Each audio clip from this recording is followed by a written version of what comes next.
Bismillah. Assalamualaikum warahmatullahi wabarakatuh. Alhamdulillahi wa kafa. Wassalatu wassalamu ala nabiyil mustafa wa ala alihi wa sahbihi ahli sidqi wal wafa wa kafa billahi syahida. Asyhadu an la ilaha illallah wahdahu la syarika lah wa asyhadu anna Muhammadan abduhu wa rasuluh la nabiyya wa la rasula ba'dah. Faqala Allah ta'ala a'udzu billahi minasy syaithanir rajim. Ya ayyuhalladzina amanu taqullaha haqqa tuqatih wa la tamutunna illa wa antum muslimun. Wa qala an-nabiy sallallahu alaihi wasallam ittaqillaha haitsu ma kun wa adbi sayyi'atal hasanata tamhuha wa khaliqin nas bi khuluqin hasanin amma ba'd. Rabbi shrah li sadri wa yassir li amri wa hlul 'uqdatam min lisani yafqahu qawli. Bapak Ibu jamaah salat Maghrib Masjid Cokro Aminoto yang semoga Allah berkahi. Pertama kita panjatkan puja dan puji syukur kita kepada Allah Subhanahu wa taala. Di kesempatan malam hari ini Allah kumpulkan kita dalam keadaan sehat. Dan kita sangat bersyukur karena di hari ini Allah mengizinkan, memberikan kemampuan kepada kita untuk melaksanakan sholat maghrib yang telah kita laksanakan secara berjamaah. Dan tidak semua orang diberikan kesempatan untuk sholat berjamaah yang Nabi sebutkan pahalanya mencapai 27. Di dalam riwayat yang lain di dalam kitab Umdatul Ahkam disebutkan 25 derajat. Dan ketika kita sudah mampu untuk melaksanakannya secara berjamaah, kita syukuri dan kita manfaatkan dengan sebaik mungkin. Salah satunya adalah dengan kita lanjutkan dengan thalabul ilmi, tafaquh fiddin, menuntut ilmu setelah pada maghrib. Walaupun kami tahu Bapak Ibu hadirin sebenarnya yang hadir di sini itu sudah dalam keadaan capek, dalam keadaan lelah karena bekerja di siang harinya, dan mungkin juga ada yang memaksakan diri untuk duduk di majelis ilmu ini walaupun sedikit ngantuk ya, karena sebenarnya ini tubuh sudah harus diistirahatkan gitu kan, tapi karena ada kajian akhirnya dipaksa untuk hadir. Mudah-mudahan Allah Subhanahu wa taala memberikan pahala kepada kita semua, terutama yang sudah hadir di Masjid Cokro Aminoto.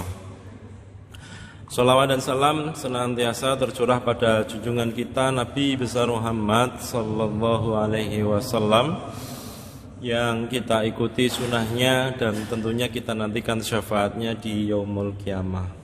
Mudah-mudahan kita yang hadir dan para pemirsa dimanapun berada kelak termasuk mendapatkan syafaatnya Rasulullah sallallahu alaihi wasallam.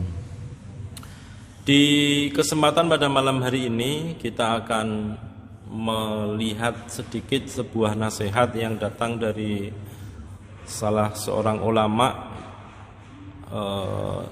yang bernama Fudail bin Iyad tentang masalah kehidupan.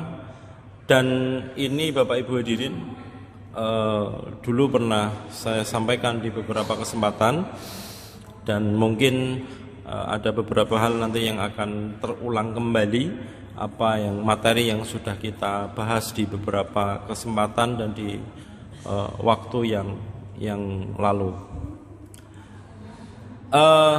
Fudail bin Iyad pernah memberikan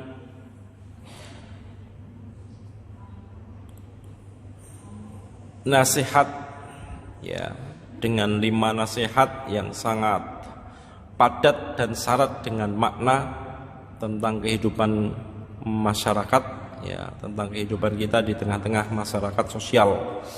Beliau mengatakan khamsah atau khamsatun min alamati syakwah. Khomsah itu artinya 5. Alamat itu artinya tanda. Ya, alamat itu tanda artinya. Makanya ketika orang ditanya alamatnya mana Pak, itu sebenarnya sedang mencari tanda. Ya, sedang mencari tanda. Asyakwah maknanya adalah kesengsaraan. Ya, atau kegelisahan atau sesuatu yang tidak mengenakkan dalam kehidupan, ya, tepatnya mungkin kesengsaraan. Beliau mengatakan khamsatun min alamati syakwah. Ya, ada 5 tanda alamat kesengsaraan.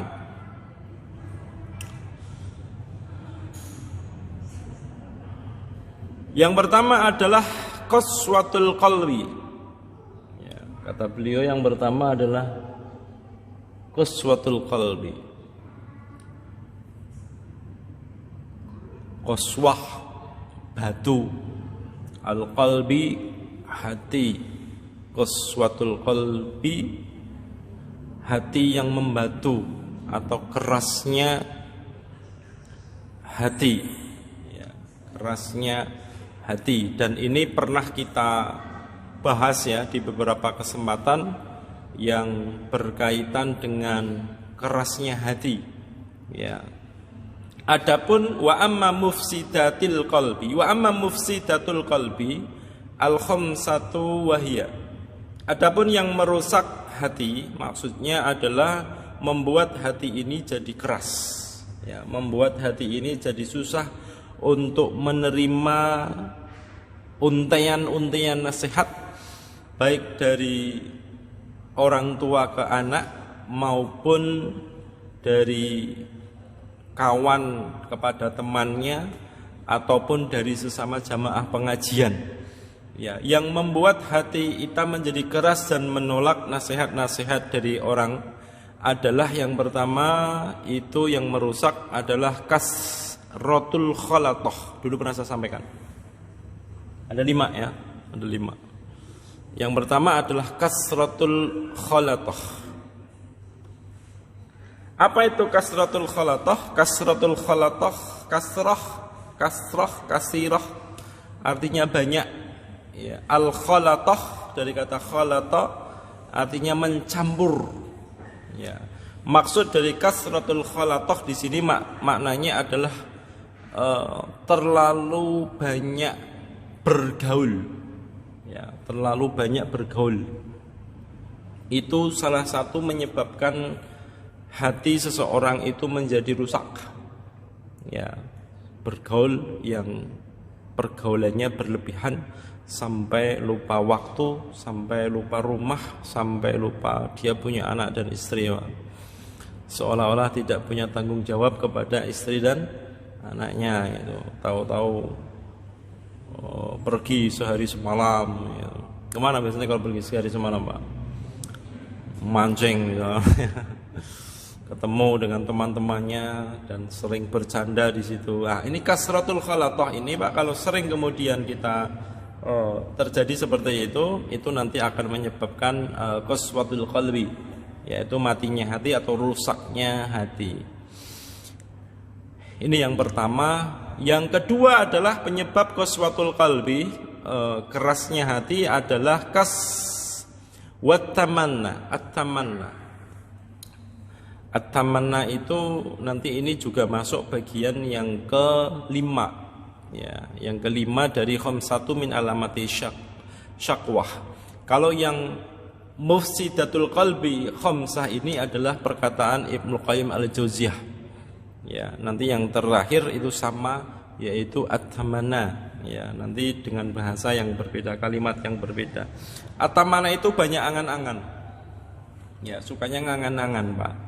Sebenarnya orang itu kadang dia banyak angan-angan gitu kan, sehingga ketika dia disuruh untuk bekerja, disuruh untuk kemudian berusaha begitu, dia nanti akan menjawab bahwa rezeki itu sudah ada yang ngatur misalkan. Salah satu jawaban yang diplomatis ya.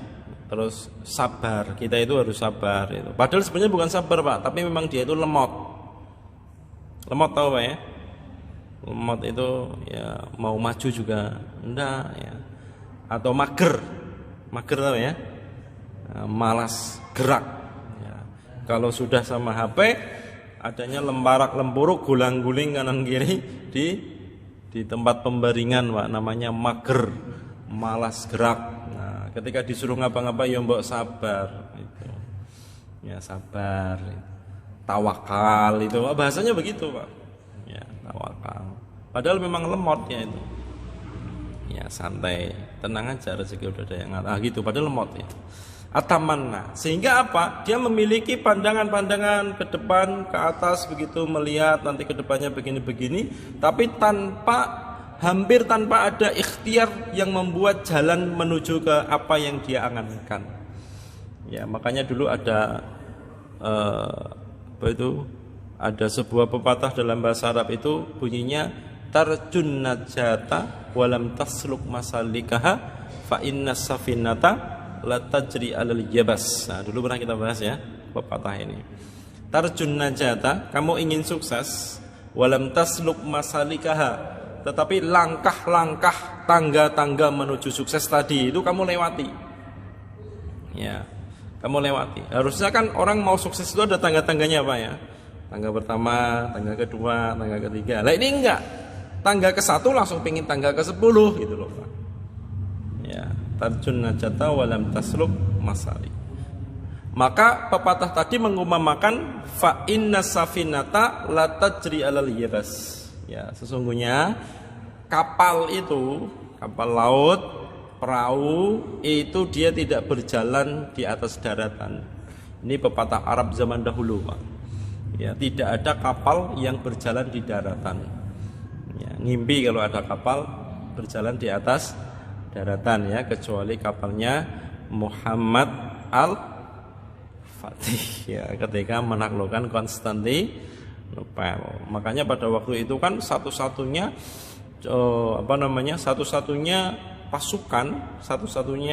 pasukan yang kemudian mampu mengalahkan akal sehat. Ya, mampu mengalahkan akal sehat. Orang-orang pada waktu itu di Eropa mereka tidak akan menyangka kalau ternyata kapalnya Muhammad Al-Fatih itu sampai nembus ke kota, Pak, ke dalam kota. Pagi hari tahu-tahu sudah ada kapal semua itu kan, kaget semua itu.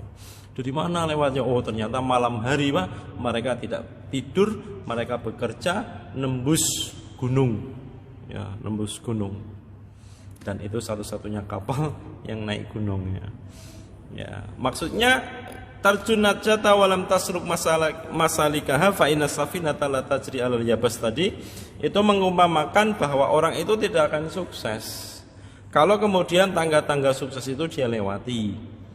Ya, maka orang yang kebanyakan atamanna itu dia bisa menghancurkan hatinya, ya, bisa merusak hatinya sehingga hatinya menjadi qaswatul qalbi, ya, membatu. Kemudian yang ketiga adalah wa ta'alluqu bi ghairillah. Ya. Wa ta'alluq bi ghairillah. Alaqa itu artinya mengalungkan, Pak. Mengalungkan. Ta'alluq bi ghairillah itu artinya maknanya adalah menggantungkan, ya, alaqa itu menggantungkan ya, menggantungkan kepada selain Allah Subhanahu wa taala. Dulu pernah kita kupas yang berkaitan dengan makna daripada tawakal, yang kita ketahui bahwa yang namanya tawakal itu dia hanya bergantung kepada Allah dan hanya butuh kepada Allah. Ya, kalau bahasanya Muhammad bin Abdurrahman Suwayan itu tentang lubul ubudiyah yang dulu pernah kita bahas, itu adalah al-iftikar ilallah, ya, merasa fakir kepada Allah. Maksudnya apa? Dia hanya merasa butuh kepada Allah Subhanahu wa taala. Artinya dia tidak membutuhkan apapun di dunia ini. Dia tidak punya harapan kepada makhluk-makhluk Allah ini, dia hanya bergantung kepada Allah saja. Ya, ini ada di dalam tafsir Quran surat Al-Qasas ayat yang ke-24 kaitan dengan Nabi Musa alaihi salam, ya, yang menyebutkan bahwa Nabi Musa alaihissalam itu hanya butuh kepada kebaikan yang diturunkan oleh Allah Subhanahu wa taala. Nah, ketika orang sudah wa ta'alluq bi ghairillah, dia sudah bergantung kepada selain Allah, maka ini akan merusak hati, Pak. Termasuk saat orang sedang diberi sakit sama Allah Subhanahu wa taala.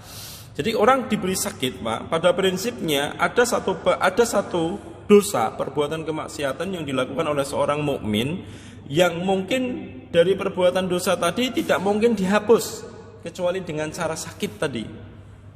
Ya, kecuali dengan cara sakit tadi. Maka Allah memberikan sakit tadi, dan Allah supaya dia mendapatkan pahala kesabaran dari sakit tadi.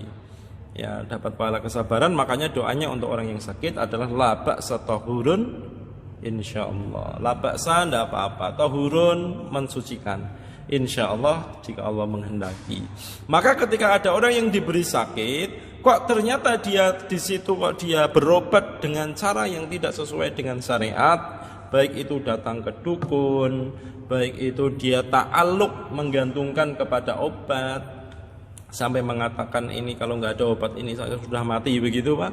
Itu kalau dia bicara tentang maknawinya itu meyakini bahwa yang menyembuhkan obat ini bisa menjadi satu kesyirikan baru.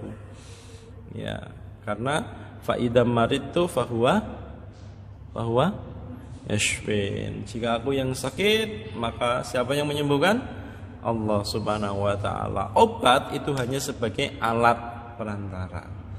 Ya, karena bisa jadi makanan pun bisa jadi obat, Pak. Ya, makanan bagi seorang mukmin itu bisa jadi obat.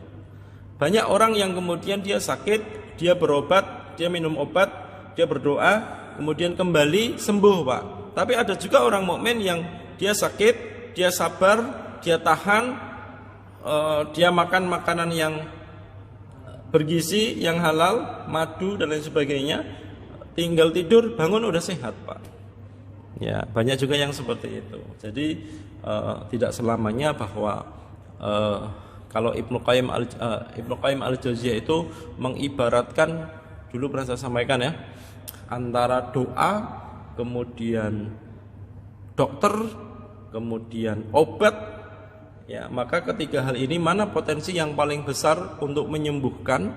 Kata Ibnu Qayyim al-Jauziyah, ada orang sakit datang ke dokter, konsultasi, dokter memberikan resep, ini obatnya, dia beli obat, pulang ke rumah, obatnya diminum, dia berdoa kepada Allah, mana Pak yang paling potensi paling besar untuk bisa menyembuhkannya?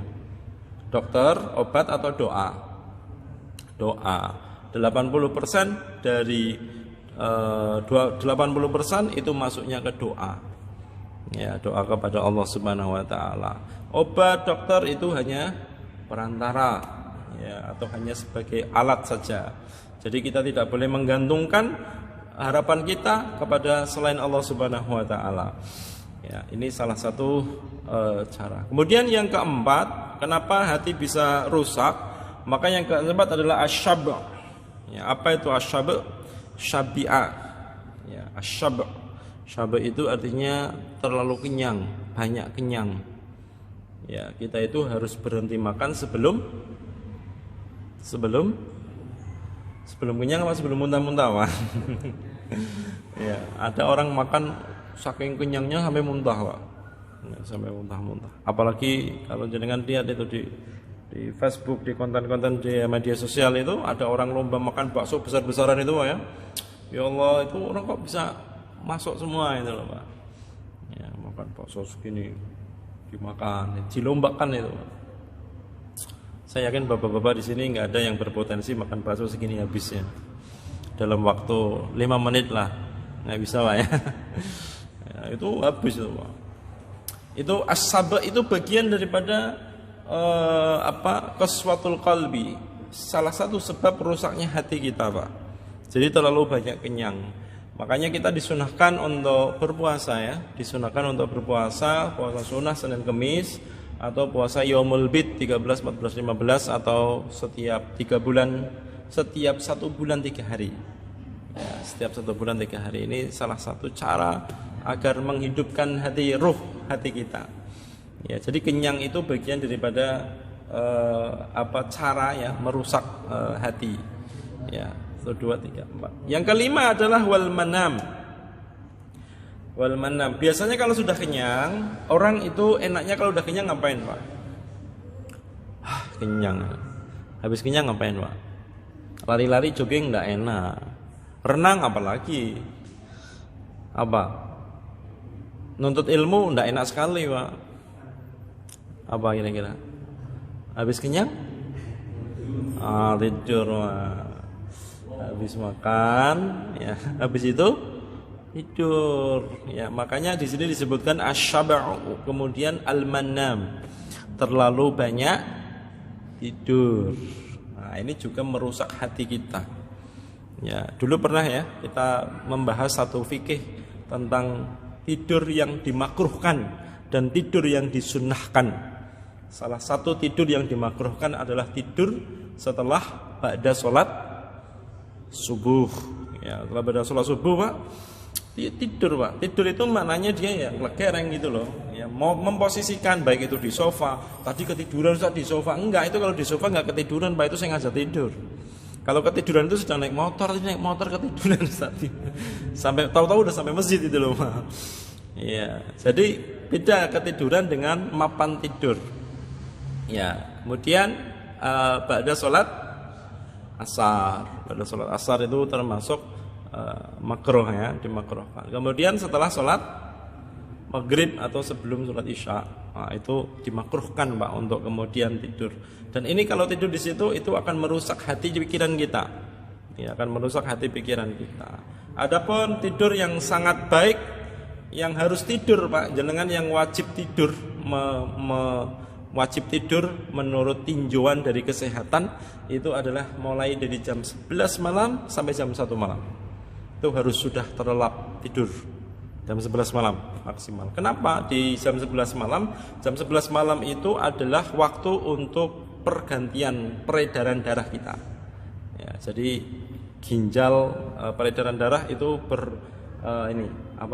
ganti ini, Pak, berganti. Jadi waktu ini kita harus sudah terlelap tidur supaya pergantian peredaran darah ini bisa maksimal. Kalau enggak, Pak, ini nanti akan menyebabkan beberapa penyakit.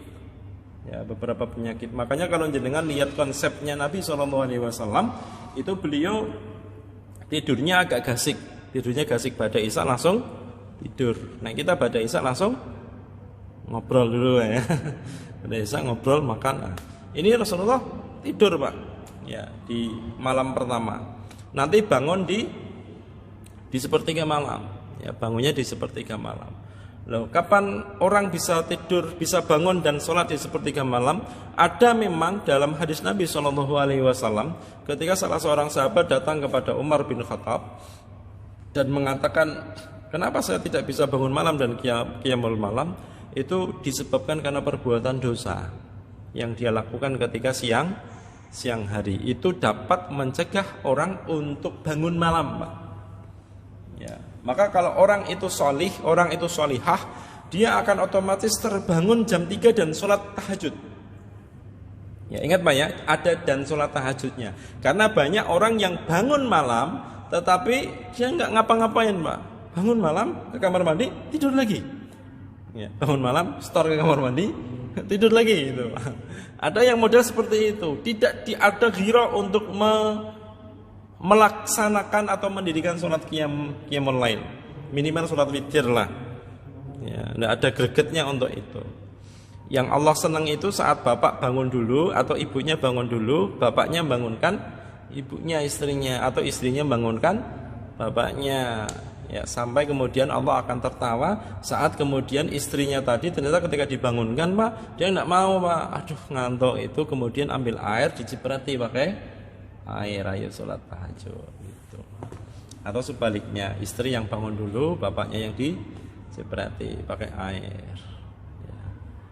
Yang penting jangan pakai air seember, Pak, ya. Kalau airnya seember kita marah itu, Pak, ya. Pakai air yang bagus, ya. Pakai kasih parfum yang air. Iya, jadi al-manam itu terlalu banyak tidur pun itu menjadi hati kita kurang peka. Ya, hati kita kurang peka. Nah, salah satu untuk memekakan hati kita itu kita mengurangi banyak tidur tadi, dan tidur di waktu-waktu yang harus dia tidur. Ya, seperti tadi Pak, kita bolehlah kita sampai jam 8, 9, 10 misalkan. Jam 11 itu harus sudah tidur. Ya, dulu saya di pondok pesantren itu saya disampaikan oleh salah seorang ustadz menyampaikan jam 10 semua laptop sudah harus mati. Ya, laptop, ya, kemudian kegiatan sudah harus sepi semua. Kenapa Pak? Untuk persiapan tidur jam 11. Jadi jam 10 sampai jam 11 itu untuk persiapan tidur. Ada yang MCK, kemudian ada yang macam-macam begitu kan.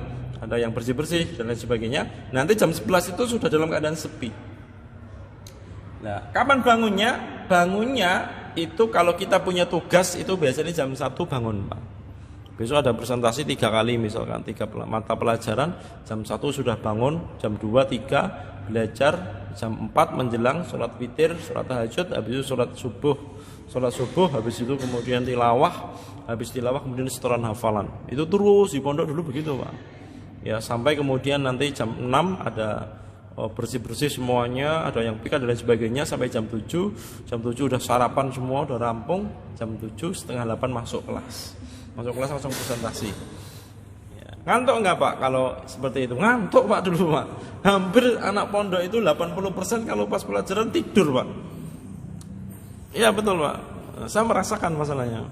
Hampir tidur semua ini. Tapi ketika ditanya Pak, paham itu loh Pak. Teman-teman saya yang mondok sejak SMP, SMA itu kan ya. Saya kan masuk pondok baru kuliah, usia kuliah. Itu mereka akhirnya itu ketika ditanya bisa jawab Pak. Tidur padahal Pak. Iya, nggak tahu itu memang sudah bisa atau gimana, nggak tahu ya. Apakah tidur kemudian matanya yang tidur kemudian hatinya nggak tidur, kan nggak tahu juga. Itu bisa Pak, rata-rata Pak. Ditanya itu bisa. Ya. Itu mungkin ya. Ya, itu anak pondok begitu biasanya. Ya, jadi al-manam kita harus teratur ya, tidurnya harus dilihat kapan waktunya harus tidur, kapan waktunya harus bangun. Kalau kita sudah dalam keadaan nggak sehat itu biasanya banyak tubuh kita nggak sehat, nggak enak. Itu waktu duha kita pingin tidur itu keadaan tubuh nggak enak. Berarti sedang ada virus penyakit yang masuk. Kalau kita pingin tidurnya jam 9 pagi. Ya, kalau jam 9 pagi semangat gitu Pak, mesti itu dalam keadaan tubuh yang kurang fit. Ya, kurang fit. Nanti tidurnya kalau sunnahnya setengah jam sebelum sholat duhur. Sekarang sholat duhurnya jam 12 lewat 11 ya. Kalau di sini lewat berapa kalau duhur? Jam 11. Di sini 11 di mana ya? Ini 11.59 di tempat kami. Mungkin karena jaraknya beda ya. 59. Berarti kan kita ada waktu setengah jam untuk tidur Pak.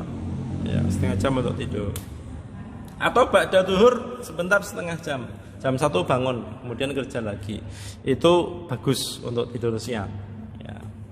Tapi biasanya agak kesusahan kalau tidak terbiasa. Ya, tidak terbiasa.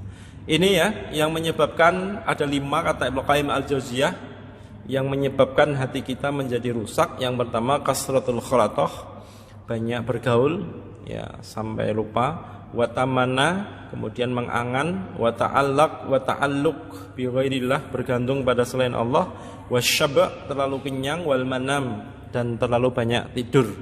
Ini qaswatul qalbi. Jadi ada 5 alamat atau tanda kesengsaraan bagi seorang hamba dalam kehidupan ini. Salah satunya adalah qaswatul qalbi, kata Fudail bin Iyad, yaitu matinya hati. Terima nasihat tidak bisa. Dan sebabnya ada 5 kata Ibnu Qayyim al-Jauziyah. Kemudian yang kedua, yang pertama qaswatul qalbi, yang kedua adalah jumudul ain. Yang kedua adalah jumudul ain. Apa itu jumudul ain? Jumudul ain itu mata. Jumud itu maknanya kering atau air mata kita susah mengalir Pak. Ya, air mata kita susah ngalir. Artinya apa? Jarang menangis. Ya, jarang menangis. Bapak-bapak pernah nangis di depan istri? Canggung Pak ya. Canggung ya. Tapi nanti ada sebuah kisah, ada ulama namanya Imam Al-Auza'i, itu beliau biasa nangis di pangkuan istrinya, Pak. Nangisnya itu bukan karena mikir utang, itu enggak, Pak. Ya. Nangisnya bukan karena apa, tapi karena dia takut kepada Allah Subhanahu wa taala. Takut terhadap dosa-dosanya, takut terhadap itu. Setiap habis subuh, setiap menjelang subuh itu beliau selalu nangis, Pak. Ya, sampai di sini disebutkan dakhalat imra'atun. Masuk salah seorang perempuan ala imra'atil Auza'i. Dia berkunjung kepada istrinya Imam Auza'i. Fara'at al-hasir alladhi yusalli alaihi mablulan.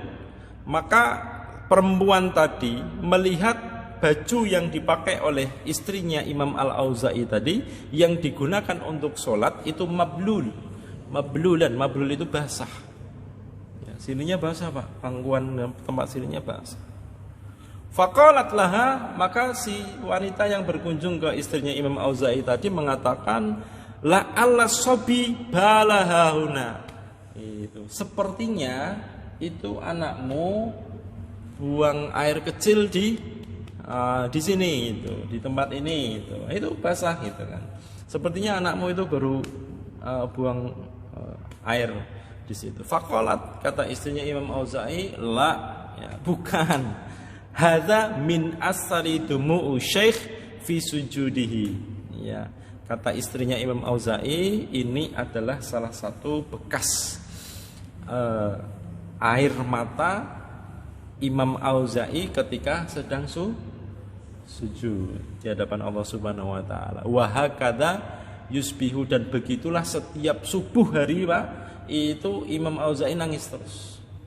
Ya, sampai alat untuk sholat, baju yang dipakai untuk sholat istrinya itu sampai basah. Basah karena air mata. Itu Imam Auza'i. Ini yang pertama. Yang kedua, Pak, Umar bin Khattab, yang kita tahu kisahnya terkenal sangar, ya. Terkenal sangar, terkenal garang, bahkan sampai setan sendiri, Pak, dia merasa takut ketika ada Umar bin Khattab radhiyallahu an melewati satu jalan lorong, satu gang, maka setan akan berhenti dan mereka akan memilih jalan yang berbeda dengan Umar bin Khattab. Itu saking garangnya, Pak, saking tegasnya. Tapi apa, Pak, yang dilakukan oleh Umar bin Khattab? Setiap malam Umar bin Khattab itu meneteskan air mata di hadapan Allah Subhanahu wa taala. Inilah yang disebut oleh Nabi SAW, orang itu kalau sudah takut kepada Allah Subhanahu wa taala, maka seluruh makhluk yang ada di alam semesta ini akan ditaklukkan oleh orang tersebut. Ya. Jadi orang, manusia itu kalau sudah takut kepada Allah, betul-betul takut, khawatir, Pak, maka orang itu akan ditakuti juga oleh seluruh orang-orang yang ada di sekitarnya. Ya, akan ditakuti oleh orang lain. Itu Umar bin Khattab. Jadi jumudul ain ini adalah salah satu penderitaan dan kesengsaraan hidup seseorang. Kalau dia tidak pernah menangisi tentang usia, dia tidak pernah merenungkan tentang apa yang sudah dia kerjakan dan dia lakukan selama hidup ini di usia kita ini. Kadang kita memilih, Pak, memilih apa? Memilih hal yang sifatnya sementara, sifatnya fana, hanya berusia 60 tahun. Ya, 60 tahun katakan orang meninggal dunia, atau kita harus memilih yang selamanya. Ini jadi pilihan, Pak. Milih yang selamanya atau milih yang hanya 60 tahun saja nikmatnya habis selesai. Karena kenikmatan itu setelah mati itu sudah hilang nikmat dunia ini, Pak. Ya, makanya kita diberikan pilihan betul, Bapak Ibu. Diberikan pilihan betul oleh Allah Subhanahu wa taala, ini yang lama abadan selamanya, ini yang sementara, yang fana. Ya, maka kita ketika diberikan dua pilihan ini harus kemudian memilih yang abadi, ya, yang selamanya. Jadi jumudul ain ini adalah salah satu kesengsaraan hidup seseorang ketika dia itu tidak pandai kapan dia harus menangis dan untuk apa dia menangis. Ya, maka dia akan menderita.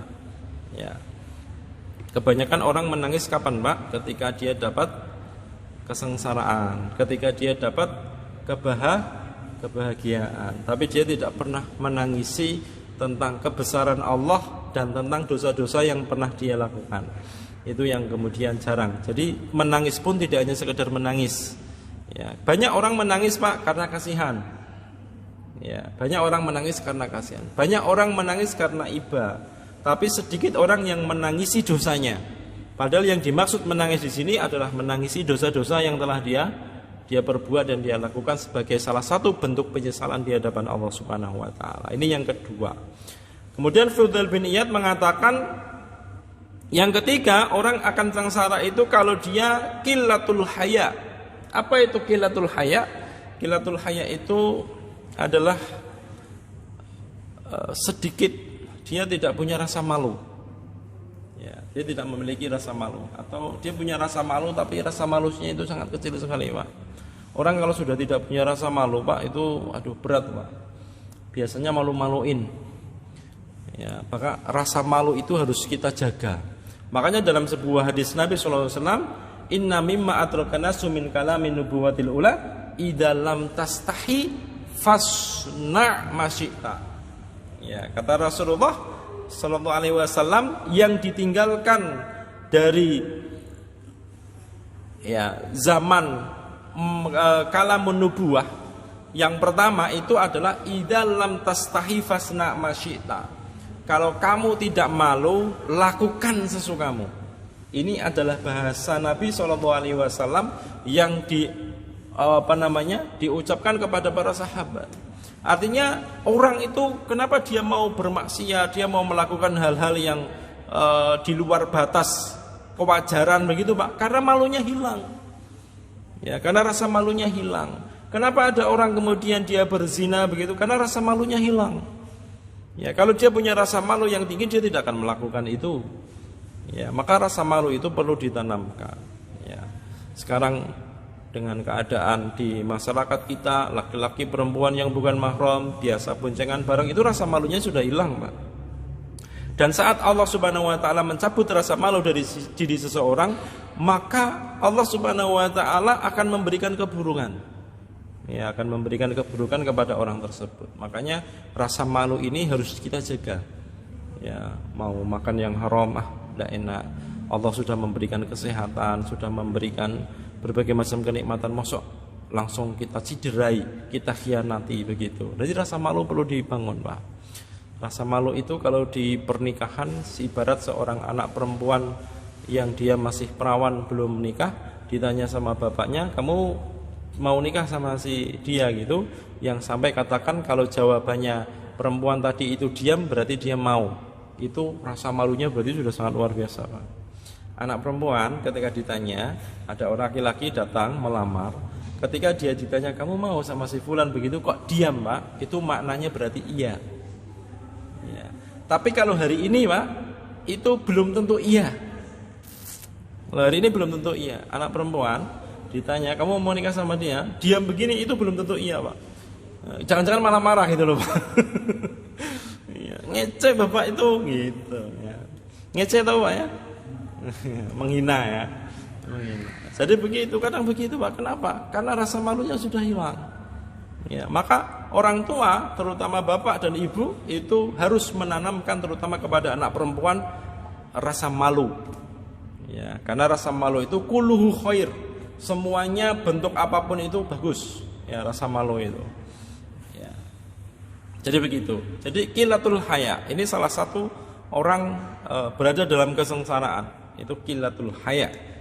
Kemudian yang kelima adalah ar-rughbatul fid dunya. Ar-rughbah artinya senang. Fid dunya, dunia, senang dengan dunia, Pak. Dulu pernah kita bahas ya tentang ciri-ciri orang yang sudah jatuh cinta kepada dunia. Masih ingat, Pak? Lupa ya. Ya. Yang pertama adalah amal akhirat untuk dunia. Dulu pernah kita sedikit singgung ya. Amal akhirat untuk dunia. Artinya apa?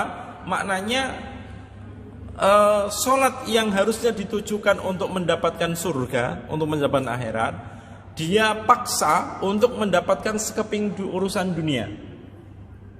Ya, dia paksa untuk mendapatkan sekeping urusan dunia. Sholat tahajud, ben rezekinya gampang, misalkan begitu. Ya, sholat tahajud biar rezekinya gampang, semata-mata hanya untuk mencari rezeki. Sholat tahajud, komen diterima jadi ASN, misalkan begitu, Pak. Ya, dia sholat tahajud untuk mendapatkan sekeping urusan dunia. Harusnya yang dia minta adalah dia sholat tahajud, dia sholat duha, dia baca Quran. Itu bukan dalam rangka urusan dunia, tapi dalam rangka adalah beribadah kepada Allah untuk mendapatkan balasan nanti di akhirat, di surganya Allah Subhanahu wa ta'ala. Maka ciri orang yang sudah jatuh cinta pada dunia, akhiratnya diduniakan, Pak. Mengakhiratkan dunia, bukan menduniakan akhirat. Kalau menduniakan akhirat apa? Dunia, kita punya uang, punya berbagai macam, kita sedekahkan, itu namanya mengakhiratkan dunia. Mengakhiratkan dunia. Kita punya kelebihan, kita punya amalan, tapi tidak kita ceritakan kepada orang lain. Disimpan, nanti dirahasiakan untuk urusan akhirat. Itu mengakhiratkan dunia, bukan menduniakan, bukan mengakhiratkan dunia. Ya. Ini ciri yang pertama. Yang kedua cirinya adalah dalam urusan dunia dia pawai, pinter, tapi dalam urusan akhirat dia lalai. Ya, jadi orang kalau sudah jatuh cinta sama dunia, ini ada disebutkan tentang sifat orang-orang Yahudi, surat Ar-Rum ayat 7. Ya'lamuna dhahiran minal hayati dunya wa hum 'anil akhirati hum ghafilun. Pandai dalam urusan dunia, dalam urusan akhirat dia lalai. Ngaji jadwalnya bisa lupa. Ya, tapi kalau dalam urusan dunia tidak akan lupa. Ya, tilawatul Quran dia bisa lupa, salat berjamaah dia bisa lupa. Tapi kalau dalam urusan dunia dia tidak lupa. Ini ciri orang sudah ruhbah fit dunya, karena waktunya sudah habis dan kita dibatasi dengan waktu. Mudah-mudahan yang singkat ini bermanfaat untuk kita semuanya. Kita tutup dulu dengan doa kafaratul majlis. Bismillah, subhanakallahumma bihamdika asyhadu an la ilaha illa anta astaghfiruka wa atubu ilaik. Wallahu a'lam bishawab. Aqulu qouli hadza wa astaghfirullah li wa lakum.